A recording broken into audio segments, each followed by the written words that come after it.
Hey folks, thanks for tuning in to Whiskey Throttle Media. We've got some breaking news for you this morning. You may be familiar with Arenacross racing and all the different iterations it's gone through over the years. It is back. AMA Arenacross is back, and it's brought to you by a couple of guys I've got here with me today. Robbie McQuarrie and Wayne Saboa. Gentlemen, welcome. Hey, thanks for having us. Hey, thanks for having us. Yeah, great to have you on. I got kind of talking with your partner, Jack Brassfield, about what you guys were doing, and he said you wanted to come on and maybe chat about it and launch it from here. So I'm excited you chose this platform. And as a guy who raced some of these arena crosses in their heyday, and I have a lot of my best friends from Chad Pedersen to Buddy Antunez and Denny, who really made a living doing that. Mm-hmm. I'm excited to see this. So start off by giving me a little bit of your backgrounds so folks know kind of where you're coming from. Yeah, so I grew up racing Arenacross back in that same time period, the Buddy Antunez era, Josh Demuth era. Yep. And, it was just something that I really enjoyed. And I've kind of went away from racing for a while, and it's good to be back involved. So right on. And what about you? I actually don't come from a racing background. I come from a music background, but it's also where I met Robbie, 20 years ago, yeah. I think, back when he was racing. The band I was working with, Newsboys, we sponsored Robbie when he was a little kid, back when he was a lot better looking back then. And we sponsored him for years, and then we just stayed friends throughout the years and ended up doing this together. And you've done festivals, that kind of thing? Yeah, a lot of music festivals, work with bands, a lot of live events, that sort of thing. Okay, so that's the expertise you're bringing in. Correct. I like that. All right, so take me through exactly how this is going to work. How did this come about? Arenacross really saw its heydays in the 90s and early 2000s, and then like I said, it kind of went through some different changes and different iterations. It split, and it's really just never returned to its former glory. So how did this come to be, and then we'll talk about the plan to get it back there. Yeah, exactly. So as I mentioned, I used to race it during that heyday, and I was kind of out of the sport for about 10 years. I just kind of went away, had a family. My son took an interest back in 2020 in riding, and so that got me back involved in being at some of the arena crosses and just kind of seeing where it once was to where it is now. It just made me want to get involved and see what we can do to, maybe bring back some of the luster that it once had. So you guys, how did this group of guys collect? Well, Jack shared some interest in, similar kind of wanting to start something, and I'd actually had a background in this. When I'd stopped racing, I had a small regional series that I ran, and it was successful. I wasn't ever trying to be, what Feld was. I really just wanted to put on the best little regional series that I could, and like I said, it was fun, and it did well, and people enjoyed it, and so I had some experience in that. And then Wayne and I, like you said, we've known each other for a long time. I knew his background, and so I think it was just a good team. And then the other people that we've brought in to kind of fill some of the roles, we've got a good team going, and I think we're going to have success in where we're trying to take it. I love it. All right, so we talked about kind of the heyday when this thing was at its peak, and man, talk about sold out arenas, amazing racing, sometimes better than what you were seeing at Supercross. It was like a boxing match on wheels. Tell me about how you guys are going to go about this. How's it going to look under your leadership? Let's start with the rounds. We're headed to some interesting places. I was looking down in Albany, Georgia, Loveland, Colorado, Guthrie, Oklahoma, Denver, Amarillo, Salem, Virginia, Lexington, Kentucky, Albany, New York, Prescott, Arizona. I thought that was an interesting one. Reno, Nevada, Hobbs, New Mexico, Tulsa, and Little Rock. So you guys are all over the country. You're bringing back East and West for the amateur stuff. Give me a little bit of that as far as the rounds go and the format, how it's going to work. Yeah, so one of the biggest changes that it used to be was, you had your pro day, and so you had your pro tracks, and it was, if you remember how gnarly, the whoop sections they used to have compared to even Supercross, those things would, swallow guys up. Yeah. It was challenging. It was entertaining, and so we're taking it back, but we're going to have our pro day on Friday. And kind of the mindset behind that is we want to, have some attention on it, and from the media coverage within the sport. We don't want to be competing with Supercross. To me, Arenacross was always a standalone event. It's different than Supercross. And so having that on Friday, hopefully we'll get the light shined on us and get some attention back to these guys. And then we'll have a full amateur program on Saturday and Sunday, and bringing back the national championship for the amateurs as well. This is a legitimate AMA Arenacross championship for the amateurs, and it's going to be split into 2 regions, so the families don't have to travel as far. So they can run east and west, and then the top in points from those will have a chance to race at the final for the national championship. And so that's the format that we're laying out. For the pros, it's going to be coast to coast, 14 rounds. The point structure we're changing a little bit. Instead of having that big gap from 25 to 22 and so forth, each position will be worth 1 point. So 16 for first and 1 for 16th. And so hopefully it'll keep that championship closer through the tighter. So. And you guys have a neat format you were telling me about. There's going to be 2 main events each evening. And the first one, your gate position will be based off your qualifying time, right? Yes, And correct. then the second main event will be based off of your first main event finish, but you're going to invert the start. Correct. So we're going to an 8-man starting gate for the pros. The mindset behind that is we'll widen the sections of the Arenacross track. So we should gain a few feet per section, hopefully open up some of the passing lanes. Okay. That's always a challenge in those tight arenas. Yep. That first main event will be the gate position will be based on your qualifying times. And then we're going to invert the second main start. Hopefully, we put the top guys on the back row, and that second main will be a little bit longer. I know Feld did something similar back towards the end of when they had it, but they always combine those mains. And these are 2 separate mains. The purse money, the points will be for main 1, and then main 2 will have a separate point system and purse as well. And will you guys go with a 250 format, or is it open? Open. Okay. Whatever you want to race. Yeah. Run what you brung. I like that too. It should be good. I think most of the guys are building the 250s. I think there's some tracks that the 450 will, benefit. We really wanted to do that because we know some guys now are only racing 450s. And, if they're going to pop in here and there, we want them to be able to race the whole night, not just, one class. So. No, I love it. I think it's great. I think you may see some 2-strokes. You may see big bore 250s. I mean, it kind of opens it up for run what you brung. I like it. Yeah, I think it'll be good. And then what about, so then amateurs go all day Saturday, all day Sunday. That's going to be a lot of fun. You've got Wes Kane on the floor announcing. Tell me about the TV package you guys are working on. Yeah, we're working through those details right now. We've got to deal with CBS Sports is what it's set up for right now, and that's kind of the direction we're headed. I love it, but still working on those personalities and what that would look like. Yeah, we're kind of filling in the production team. What about purse and contingency? I know for these pro guys, a lot of it is revenue generated. They need to go somewhere they can make some money. Yeah, absolutely. So we've doubled the purse from last year, and it's split over the two main events. But and we're also bringing back a points fund, which the series hasn't had a points fund since 2018. We're still working on that number, but anything will be better than what it was. Sure. Yeah. So, something's better than nothing. Yeah, contingency. The manufacturers are coming on board. I know we have Honda on board. I know KTM sounds like they're coming around, and I think most of them are on board. We're still finalizing that. Actually, we have calls after this interview. Sure. Okay. And then you guys also have some other neat stuff coming up. You're going to have a lot of events going on at the event, sort of making it more of I don't want to call it a festival, but a party, not just a race. Bit more entertaining. Like how we split the workload is Robbie definitely deals more with the racing side of things, and then I look after the selling the tickets, the entertainment, that sort of thing. Jack deals with a lot of the logistics at the event and building the track and that sort of thing.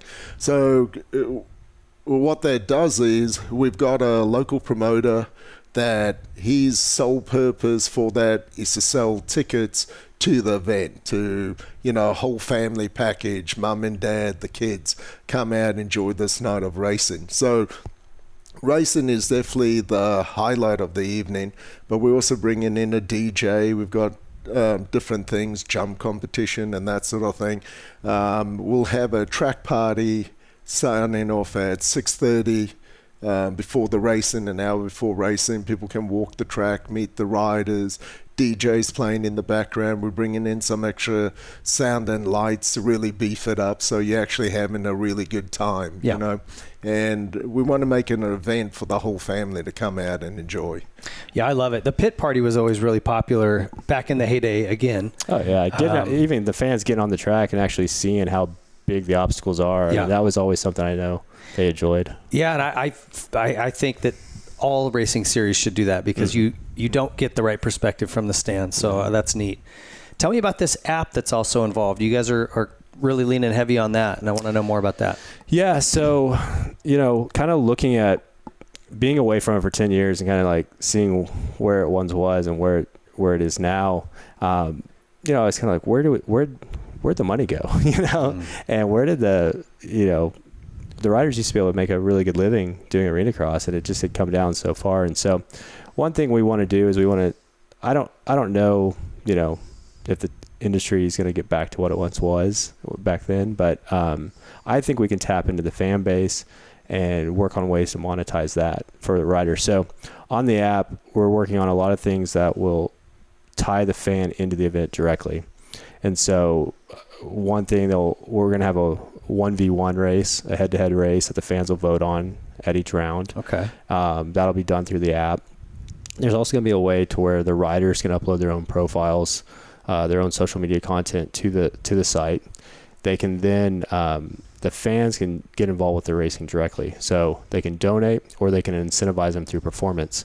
So if you have a rider that maybe his goal is just to make the main event, and you're liking what he's putting out there, and you understand and you connect with him, you can incentivize him to do that. So, if a fan wants to put, any monetary value on him achieving that goal, it can be possible through the site. And so to me, it was just a way that the fans, the riders can actually tap in and monetize their fan base and hopefully get back to making some of the money they once did. So, yeah, I love it.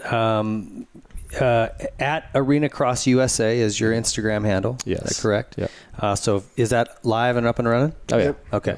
So go check those guys out at Arenacross USA.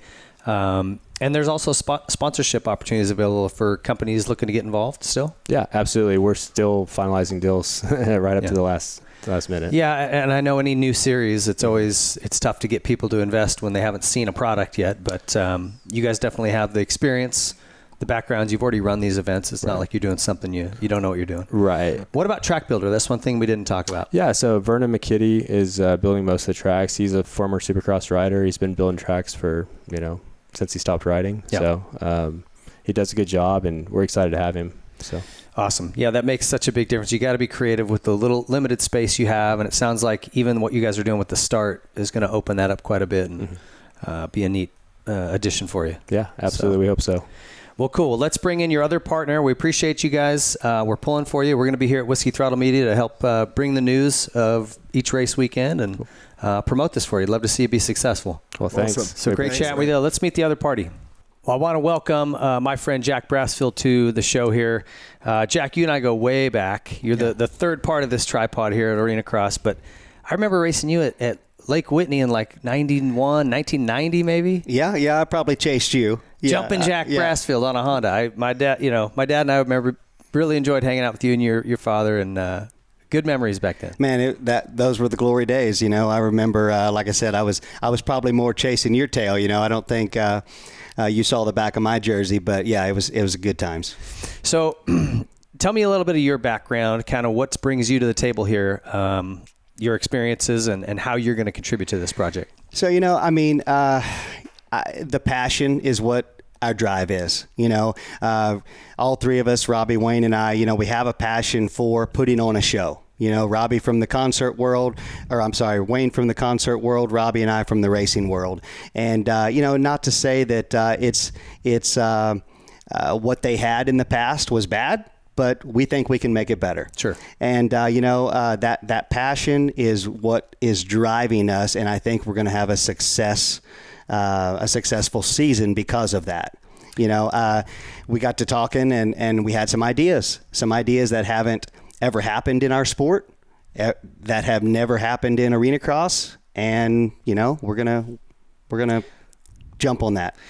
And you get to actually, sounds like the fun side of this job. While those guys are in the trenches taking grenades, you're out with the riders and kind of making sure everything's good with the track. That's the fun stuff. Absolutely. I mean, they have the political side, booking the arenas and all the backs, the back office stuff, the behind the scenes. But yeah, I get to be on the floor with the guys. That's kind of my role. That's where I come into play.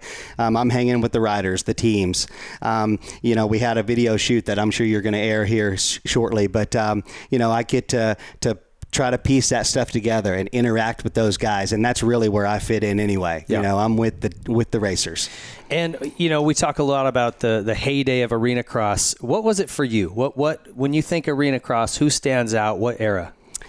I mean, when I think Arenacross, I think of the 5-time champ Dennis Hawthorne. I can remember going to the races as a 12, 13, 14-year-old kid, seeing that big fat number 1 on Dennis Hawthorne's Kawasaki, and not only that, the sportsman that he was back then, because he embraced the little guys just like I was one of his friends. Yeah. And now today we are friends, because of that bond I connected with him. I can remember Dennis Hawthorne teaching me how to shave the calluses off my hands, which I've shown my son with the razor blade, right? Yeah. Okay, don't do that. But that's right. You probably know that trick, right? Well, Dennis Hawthorne taught me that. Well, that came from Arenacross and meeting him in the pits and getting to know him. And I see a lot of that now with our new champion, Kyle Peters. Yep.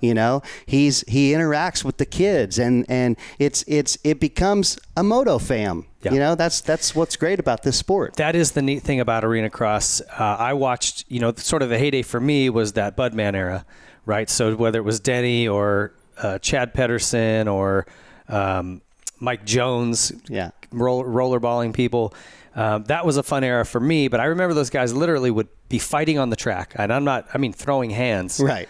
Come in, take their gear off, cool off, and be like, all right, where are we going to dinner? And then the party was back on. So just a very different vibe there. And then, like as you mentioned, Kyle Peters has won the last 3 years. They've had a championship. Yeah, he's won all 3. So lots of different cool eras. And to that point, we've got a couple of these legends that we connected with via Zoom. So let's go to that now. So we have with us on Zoom here Mr. Dennis Hawthorne, 5-time Arenacross champion. Now working for Kawasaki as a district manager, regional manager. What was it again? District sales manager. So been in the sport forever, and you are the first legend of Arenacross. So thanks for joining us. All right. Well, thanks for having me. It's digging what you guys do. That's for sure. What's up, Chip? How are you? Doing well, Jack. Doing well. Jack's a big fan, if you haven't noticed. I'm the biggest fan. I'm the biggest Dennis Hawthorne fan, man. I mean, Jack's quite versatile. He can almost be referred to as Jack of all trades, but he's certainly got it going on. Master of none. I'll take that. I wouldn't go that far. You were, like I mentioned, kind of the first superstar of Arenacross racing back when it was Mike Kidd and really getting going. What are some of the things about Arenacross that you think sort of separate it from other disciplines of racing and make it so cool? What I spotted right away was that in Arenacross was a level playing field for me. And of course, I could be a champion in Arenacross or a champ in Supercross.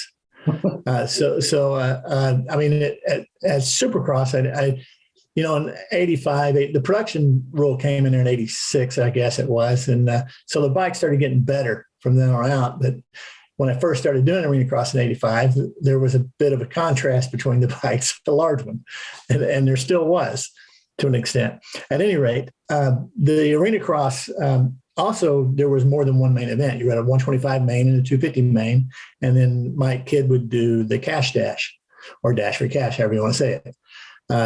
And those could be quite lucrative. I mean, obviously, sometimes there were 100 or more, but sometimes it exceeded 1,000 on the cash dash.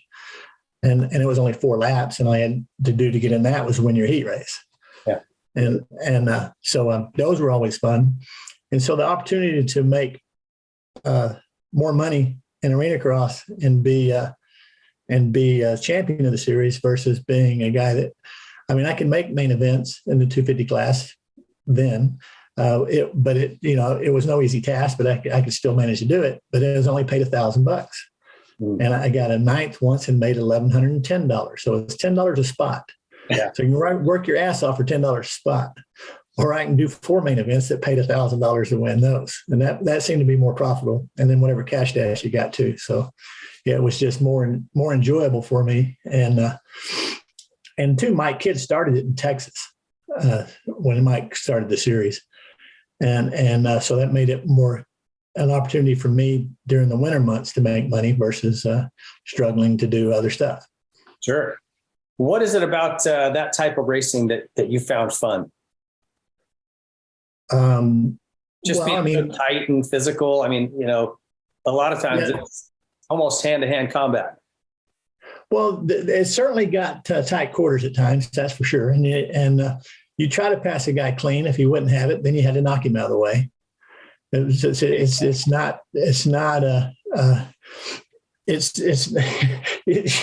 certainly was easy to piss people off in that series, that's for sure. It was the only one that was bigger than most arenas. Most arenas were only 4 lanes, and typical layout was a section of hoops down one wall, and then the catapult jump, and then the only thing that changed was the right 180. It was almost like a TT. There was only one right-hander. but at any rate, it was enjoyable. I mean, the races were pretty close. You had the 125 main event, then they ran the 50 class, and then you were back on the line for the 250s. So I mean, it's a different kind of technique it takes to be successful at it, I guess. Whereas I think Supercross is so big, it's difficult to get the production suspension to work good enough on those tracks to where you felt safe. Well, especially back in those days. I think it's gotten back in those days, yeah. Where it's up. Yeah, 85. I remember the first one I tried to ride was in the Cotton Bowl in 1984.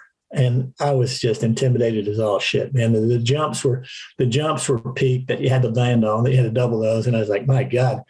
So it took a lot to figure that shit out. That's for sure. Yeah, I'll bet. Hey, Dennis, you're living in Oklahoma now, right? Yeah. I've been here since 2004. Did you hear the good news that we are in Oklahoma 3 times this year? Well, I know Lazy E is one. Where's the other 2? Well, we went ahead and booked Lazy E for round 5 and round 6. So we're at Lazy E Arena in Guthrie back-to-back weekends, kind of like an A1, A2 type thing. And now back then it was Friday and Saturday. It wasn't 2 different weekends. Right. So you're putting a week gap in there? Yeah, exactly. So round 5. All the riders should come stay at your house. So We'll pack as many as we can on the couch and on the floor. Yeah, I could imagine. Yeah. So that's going to be exciting. I know I saw you walking around there last year, and I grabbed you for a little quick interview, and that was fun. So I hope to see you there again this year. Well, yeah, I'm looking forward to it, man. It should be good. Racing is usually good in that arena because it's a lot larger floor. I mean, lengthwise, it's equivalent to like 3 arenas, I would say. But it's not wide enough. It's just long, but it's not really wide. Yeah.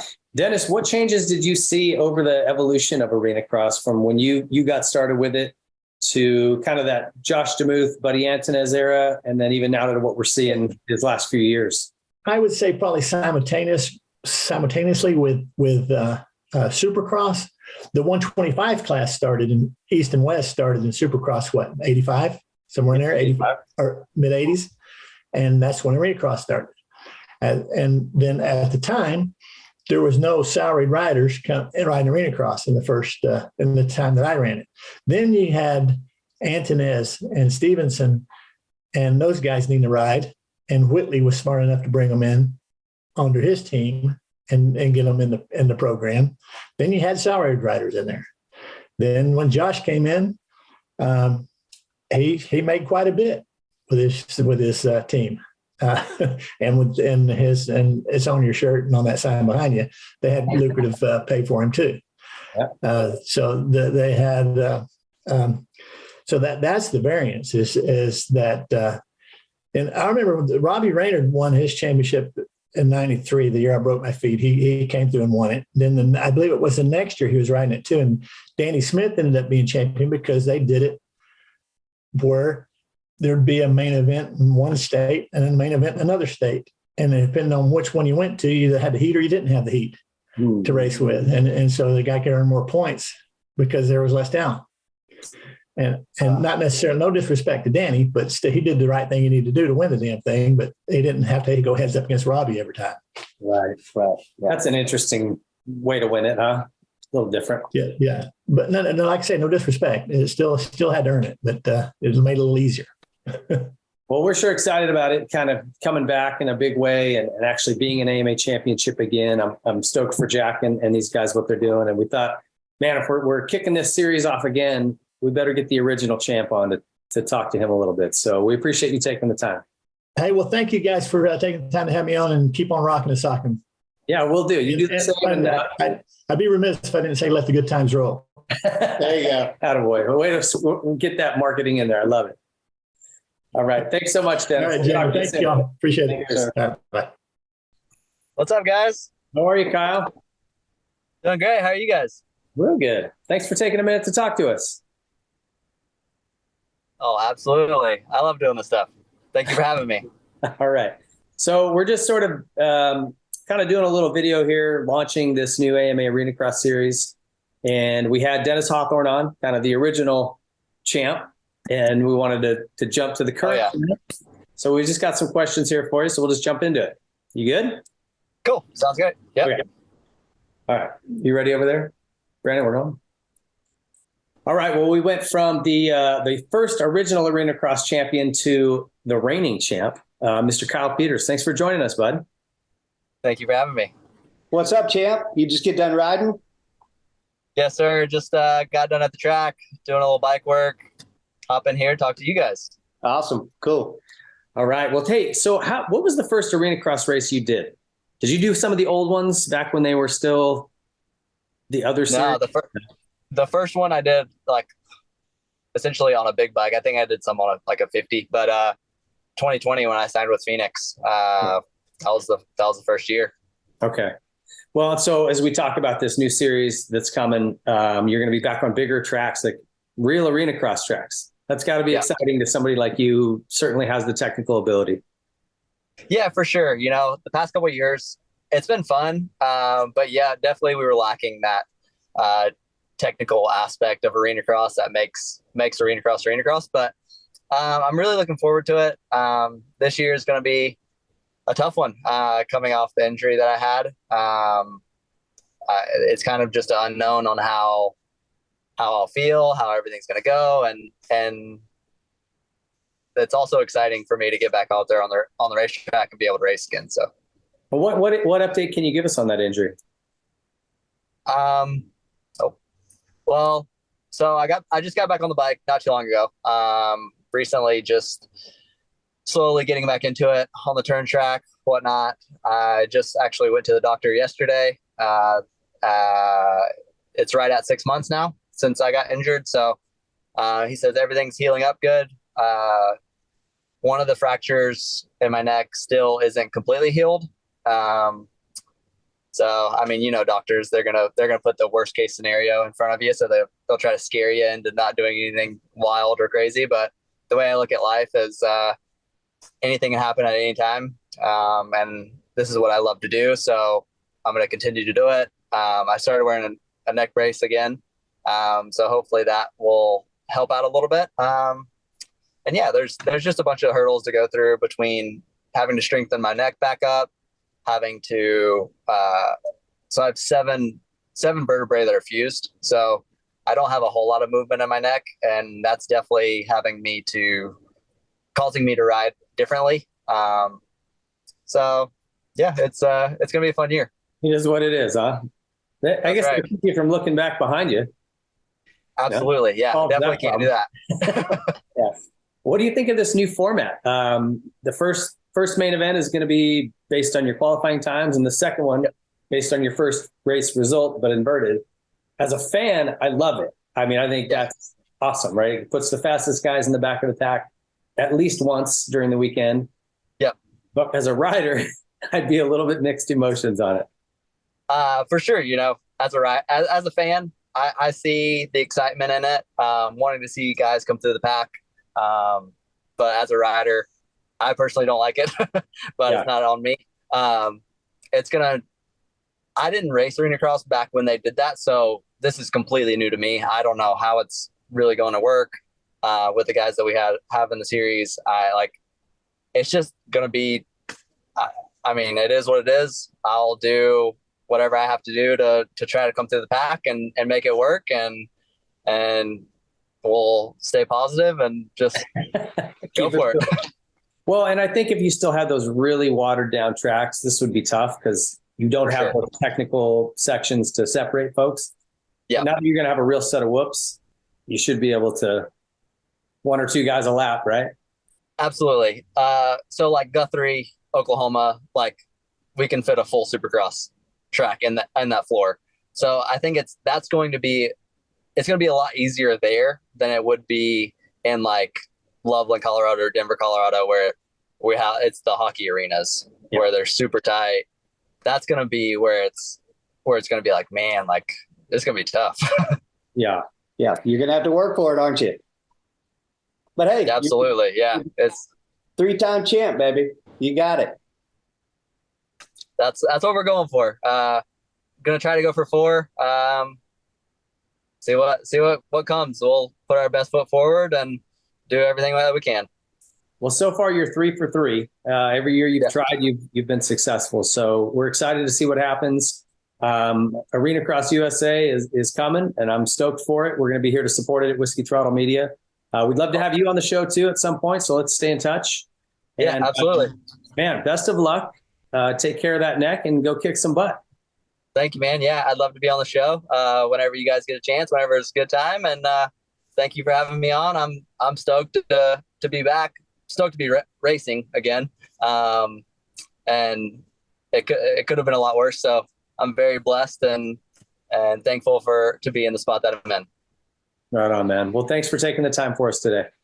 Absolutely. Thank you guys. And let's go racing. Right on. Sweet. Thanks, Kyle. Thank you, buddy. Thank you, guys. All right. Well, it's great to hear from past and current champions of the sport. And Jack, I'm excited for you guys. You've definitely got some neat things going on here, and it'll be great to see people chasing after an AMA plate again here in Arenacross racing. Absolutely. I mean, not to mention, we are the only Arenacross championship that is coast to coast chasing the AMA #1 plate. So coast to coast means there's a race near you somewhere. So come race with us. Yeah, that's right. And that's the pro night. If you're a pro, come on out and sign up. If you're an amateur vet rider, the track will be tamed down and safe. Just a lot of fun indoor racing. So find that location near you and go sign up. Go check it out. You can bring the kids all the way up to big kids like us. It's a lot of fun. At Arenacross USA on Instagram if you're looking, or you can go to arenacrossusa.com and find the schedule and all the information that you'll need. About a week away, so middle of October, you can start registering if you want to sign up to race. Tickets are going to be on sale October 7th in that window. So if it's that time or later, get over to those websites or that Instagram page and find the link to get over there and make it happen. Best of luck to you. Thanks so much for coming on. Thank you. Thanks for having us. Yeah, this is going to be awesome. And you can find updates here on the Arenacross series at whiskeythrottlemedia.com. We will stay on top of it. Thanks for stopping by.